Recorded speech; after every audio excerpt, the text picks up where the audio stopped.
2013 жылы кешкі 7 шамасында Әсия Жармұхамбетова бала-шағасымен кешкі шайларын ішіп отырғанда дуалдан секіріп үйге баса көктеп кіре бастаған. Жексековтің адвокаты Құбараковты көрген. Оның артынша бір топ адамдар кіре бастаған. Сол топтың ішінде прокурордың бауырымын деп Мирзадинов Жанасбек және оның командасы, Әуезов ауданының полиция қызметкерлері болған. Бәрі келіп үйді босатуды талап еткен. Айқай-шу шыққан. Видеоға түсірдім деп мектеп оқушы қыз балаға полиция қызметкері қол көтергені туралы Гүлнара Әлдиярова айта кетті. Мынау негізі апаның үйі. Міне көріп отырсыздар.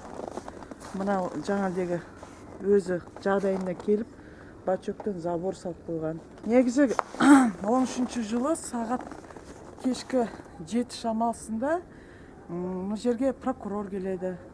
Прокурордың бауырымын деп жаңадегі Мирзадинов деген кісі представился. Оның командасы келді. Проводның адамдары келді. Одан кейін Кубараков деген жаңа адвокат болды. Он представлял жаңағыде Жексековтың адвокатымын деп келді. Он неадекватно вел себя в пьяном виде. Перепрыгнул забор. Біз как раз бәріміз шай ішіп, сол жерде үйде отырғанбыз. Ағамыз болған ол жерде, әпкем болған, мен бала-шағаммен болдым.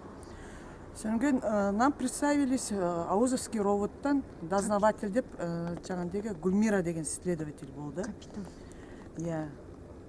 Одан кейін тағы да органның адамдары болды. Сөйтіп аузарына келген оттап бұл жерде қазақшалап айтайын енді, какес соның бәрін айтайын. Жаңа әпкемнің соткасын шағып тастады. Одан кейін жаңағыдегі менің қызымды Гүлмира деген тергеуші қыз ұрып тастады. Естественно, я не молчала. Қызыңыз қанша жаста еді ол кезде? Қызым ол кезде мектепте оқитын. Қанша жаста, жасы қаншада болды? Неге түсіресің деп? Как раз мен сол кісілер, прокурор, милицияның адамдары, дознавательдер келіп, Мирзадинов келді, Жексеков келді. Естественно, они все представились. Одан кейін мына жерде Кубараков деген масқара жерде бір шоу ойнады. Негізі ол юрист, халықтың алдында жұмыс істеу керек еді, присяга принимать еткен адам. Біз сонда менің қызыммен сөйтіп как раз пьяном виде они зашли, қызым соткаға бүйтіп снимать етіп атқан кезде тергеуші қыз келді да сотканы жаңағы ұрып жіберді қолымен. Сіздің қызыңыздың? Менің где-то бір 7-8 класс оқитын шығар.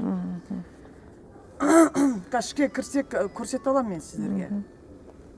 Сонан кейін, естественно, мен была возмущена, почему менің қызымды органдегі адамдар ұрып атқанына. Таң қалдым да, сонан кейін мен алдымда, естественно, тергеуші қызға жүгірдім. Сіздің қандай қақыңыз бар? Не үшін келдіңіздер мына жерге? Бұл прокурор Мирзадиновтың үйі, жері. Прошу вас освободить деп бізге. Мына жерде қуа бастады бізді, қой сияқты. Одан кейін жаңағыдегі естественно мен Мирзадиновке бардым. Сіздің бауырыңызға сеніп отырсыз ба? Аланы қайтесіз дедім мен. Аланы қайтесіз. Бұл болмайды ғой. Сіздің бауырыңыз үй жетпейді ма? Осы жетім балалардың соны апаның жері не көз салып қалдыңыздар? Коттедж десе коттедждеріңіз бар, благоустройка десе благоустройка. Мына әшейін рабочий мәшіне. Міне Мирзадиновтың рабочий мәшінесі, тағы да рабочийлардың бұл жерде 10-15 өзбекті келесі күні кіргізді. Сонан кейін Мирзадинов тұр екен, сол Мирзадиновқа айттым, сіз Алладан қорықпайсыз ба дедім. Шығыңыз, бұл апаны жылатпаңыз дедім. Ана жерді қарасақ, курятник деп үйдің бәрін бұзып тастаған, естесін. Оның алдында бұзды. Оның алдында да бұзған. Одан кейін жаңа деген нетті да, ол жаңа деген адам деп санамайды апаны. Көршілерді бәрі қорқады, шын айтқан кезде. Мирзадиновтың өзі айтты. Хоть құдайларыңға барыңдар, органге бармай қой, сен аузыңды жаппасам, қазір сені де алып кетеді. Мен дайымын дедім. Сөйтіп біз улап-шулап қызымыз бәріміз ровдыға бардық. соң Кубараков естественно мені провоцировать етіп отырды. Соң Кубараковтың айтқан сөзі: ты меня ударь дейді, просто ударь меня и все дейді, этого тебе достаточно, потом посмотришь, что с тобой будет. Тергеуші Гүлмира Исаенконың қатысуымен Әуезов ауданының прокуроры Исаев Әбдіхалық зейнеткер Әсия Жармұхамбетоваға қол көтеріп көгала қойдай ғып ұрып соққаны туралы, сонымен қатар адвокат Кубараков зейнеткерді жұлқылағанын Гүлнара Әлдиярова мен Әсия Жармұхамбетова айта кетті. Одан басқа үкімет тарапынан Әсия Жармұхамбетованың 3 жетім немерелеріне берілген жерді заңсыз басып алдым деп зейнеткер Әсия апайға қылмыстық іс қозғалған. Қолын көрсеңіз, көзін, денсаулығың жоқ. Міне 15 күн емес, 15 ай емес, 15 жыл болды ғой. Мына не деген сұмдық, мына шындық қайда сонда? Біздің депутаттар не істеп отыр, мына органның адамдары. Сол Мирзадиновқа жұмыс істейді ма? Әлде де Мирзадинов пікіріне қайтсын. Бәріміз үй жоқ емес, үй бар, апаның жерін қайтарып берсін. Біз бүткіл көрші болып, міне район бойынша біз апаны қолдап отыр. Мен де анамын ғой. Неге ананы осылай қорлайды? Менің өзімнің көргенім аз ба? Балаларым әкесінен айырылдым, баламнан айырылдым, келінімнен айырылдым. Маған ауыр қылмыстық іс қозғады. Сонда мен айттым, маған Ауыр қылмыстық іс. Аты қандай ауыр қылмыстық істің? Ауыр қылмыстық іс жаңағы заңсыз жерді басып алды деген. Мен қалай басып алам? Мен құжаты, мен әйел адам, анамын, кішкентай балаларыммен, менің ойды артымда тіреп тұрған генералым жоқ. Оның ағасы аға лейтенант генерал. Генералдың туысқандары, онда прокурордың бәрі жердің бәрін алып алсын. Кедейлерді жылатып еңгеріп тартып алсын да бәрін салып алсын. Содан кейін мен айттым, маған не үшін іс қозғадыңыздар деп едім. Сізге Амировтың шешімі тұр дейді. Амировтың шешімі заңсыз, сөйлеспейді. Қол жұмсайды, қорқытады, үркітеді. Кім сізге қол жұмсады? Қол жұмсаған азаматтар? Маған қол жұмсатқан жаңағы Исаев Әбдіхалық деген күрт прокурор Әуезов ауданының. Сол маған Исаенко деген капитан полицияны жіберген, Жексековті жіберген, и жаңағы Кубараков деген жіберді, юристі. Юрист деген үйдің үстінде қашадан асып түсті да овчарканы бөліп айғайлады: уберите собаку деді. Мен ана капитанды көрдім да алданып қалдым. Итті алдым да ұясына қамап қойдым, ойымда ештеңе жоқ. Жаңағы мені сілкілегенде, Кім сілкіледі сізді? мені Кубараков сілкіледі. Сізді ұрған кезде сол көрген адамдар бар ма? Бар ғой, куәларым бар, Алдиярова бар. Капитан полиция жаңағы тұрған тергеушінің өзі де отырды сол жерде, Жексек қашып кетті. Кубараков деген 0. Тергеушінің аты жөнін айтып жіберіңізші. Тергеушінің аты жөнін айтып жіберіңізші. Тергеушінің аты Гүлмира Исаенко деген. Менде Гүлмира Исаенко көрді. Ол кісі бірге тұр ғой. Бірге тұр. Ол бірге тұрды. Ар жағынан бір кісілер видикке түсіріп жатыр еді. Мен ұрып атқанды видикке түсірді. Сол видикті әйтеуір қалай болған күнде де тартып аламыз деп біреуінің қолында кетті да. Сол кезде Исаенко жаңа кішкентай қызды да басынан 2005 жылы Әсия Жармұхамбетова 8 соттық жер учаскесін тіркегені туралы қалалық жоспарлау орталығы жеке шаруашылық серіктестігінен құжаттарын алады. Екінші құжатта көрсетілген Жексековтің жер учаскесі. Әсия Жармұхамбетова мен Жексековтің құжаттарын салыстырсақ, Жексековтің құжаты күмән туғызады. Одан басқа Алматы облысының мемлекеттік мұрағатынан 2016 жылы 1989 жылдан бастап Жексековтің атында жер болмағаны туралы хат беріледі.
Председатель Верховного суда Республики Казахстан Жак Пасанов признал использование казахстанских судов в рейдерских схемах и назвал это преступлением.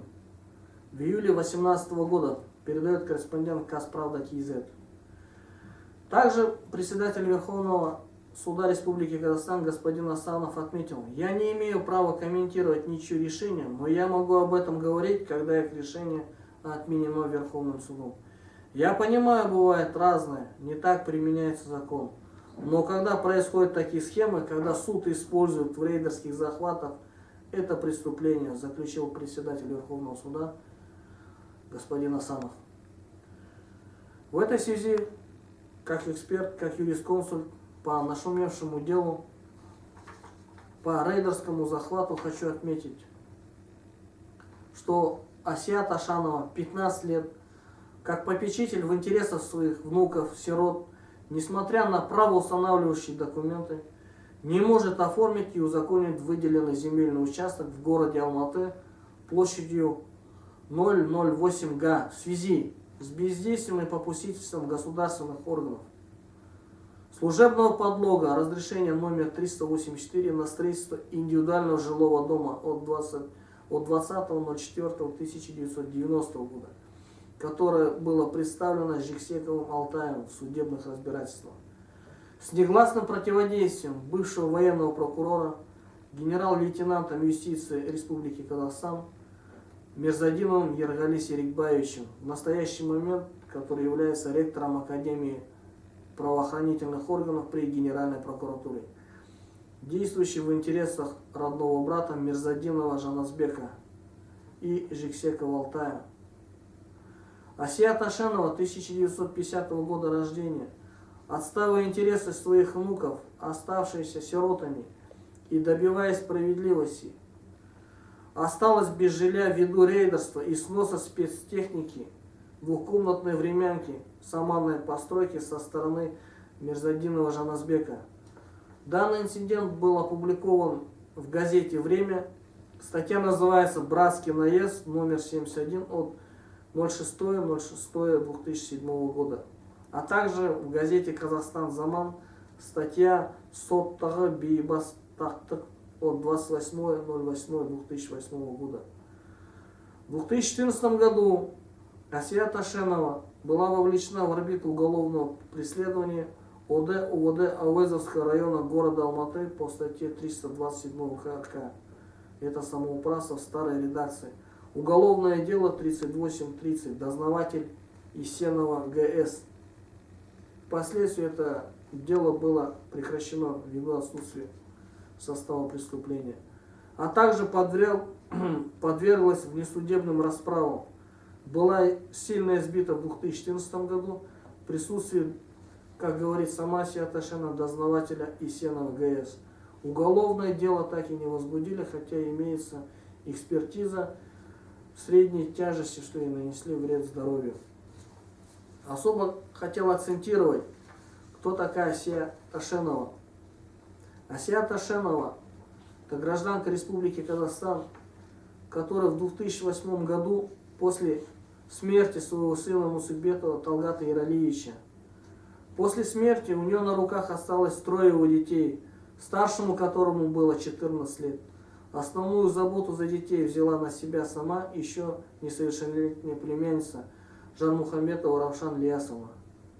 Решением акима ей был выделен земельный участок в поселке Калкаман для строительства жилого дома.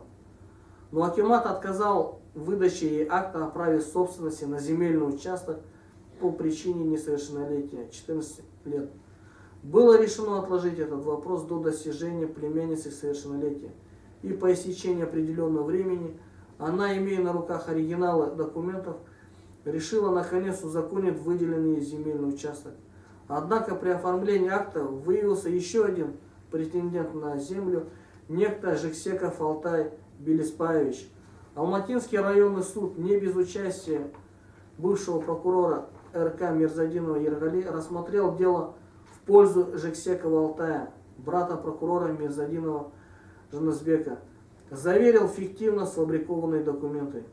После чего в отсутствии и без ведома Мирзадинов Жаназбек снес дом и принудительно забрал принадлежащий земельный участок, оставив детей на улице.